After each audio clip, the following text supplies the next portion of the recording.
નમસ્કાર વિદ્યાર્થી મિત્રો, ધોરણ 12 સાયન્સ ગણિતની અંદર બોર્ડ એક્ઝામ હોય કે ગુજકેટ એક્ઝામ હોય, આવા મારી પાછળ તમે જોઈ રહેલા એમસીક્યુ ક્યાંક ને ક્યાંક પરીક્ષામાં તમે જોયેલા છે. તો આવો વિદ્યાર્થી મિત્રો, આજના આ વિડીયોની અંદર હું તમને એવી શોર્ટ ટ્રીક આપું કે જેનાથી 30 સેકન્ડની અંદર તમે આ એમસીક્યુનો જવાબ આપી શકશો.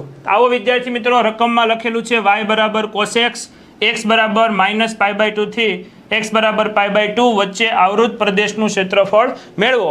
તો તમારે માત્ર શું જોવાનું છે, આ એક ગ્રાફ cos x નો તમારે શું કરવાનું છે, મોઢે કરવાનો છે.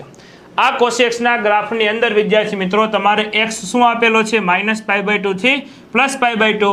આકૃતિની અંદર -π/2 થી +π/2 વચ્ચે તમારે શું જોવાનું છે, ચરણની ગણતરી કરવાની છે.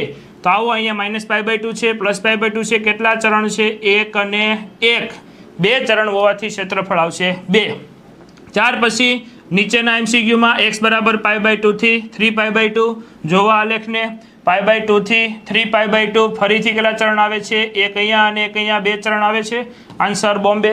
તો હવે વારો વિદ્યાર્થી મિત્રો તમારો નીચેના એમસીક્યુનો આન્સર અમને આપો. અને વિદ્યાર્થી મિત્રો, આવી શોર્ટ ટ્રીક જોવા માટે અમારી ચેનલ કેમેસ્ટ્રી બાય નિમેશ સરને તમે સબસ્ક્રાઇબ કરો અને આ વિડીયોને જેટલો બને એટલો તમારા ફ્રેન્ડ સર્કલ સુધી શેર કરો.